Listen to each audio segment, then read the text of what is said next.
स्वामी सबके आगे हाथ जोड़ कर विनती है, जितनी देर सत्संग हो वाणी हो उतनी देर आप शांति से सुनते रहे।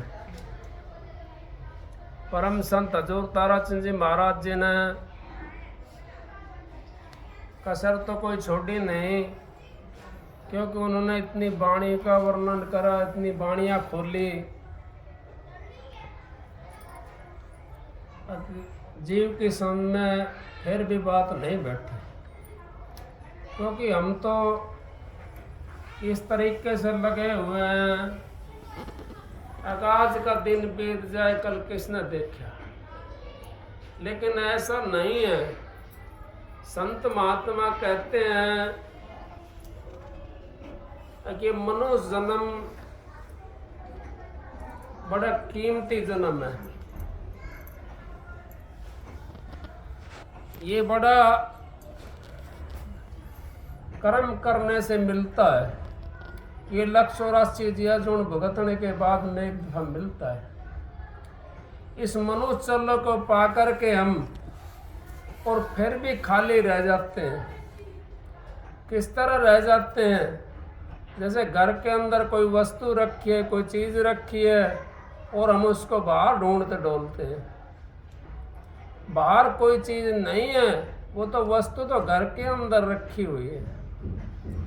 हमारा जो प्रीतम है, जो हमारा परमात्मा है, जो हमारा सतगुरु है, वो अपने अंतर में बैठा हुआ है।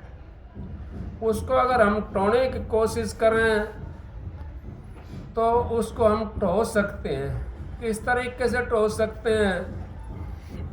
कि भाई सारा संसार भागा आन रहा है, लेकिन परमात्मा तो संसार के अंदर तो फंसा हुआ है और संसार परमात्मा के अंदर है, लेकिन उसको पता नहीं है अब वो है कहाँ परमात्मा। परमात्मा हमने टोना है तो उसको एक देशी करना पड़ेगा।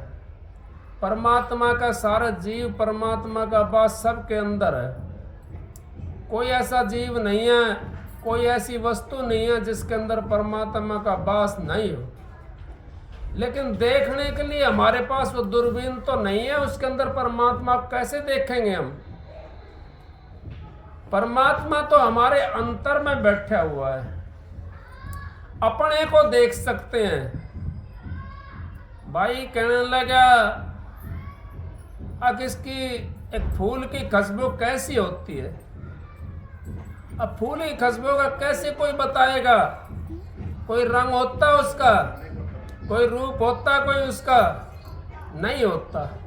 इसी तरीके से परमात्मा का भी कोई रंग नहीं होता और कोई रूप नहीं होता।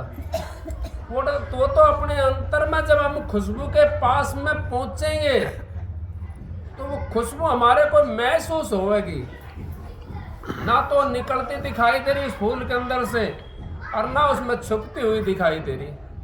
अगर उस खुशबू के पास हमने जाना है तो हमने अपने अंतर के अंदर वो चीज़ टोनी पड़ेगी जिसके लिए हम इस संसार में आए हैं, जिसके लिए खुशबू बनी है वो। और खुशबू को अगर हमने टोना है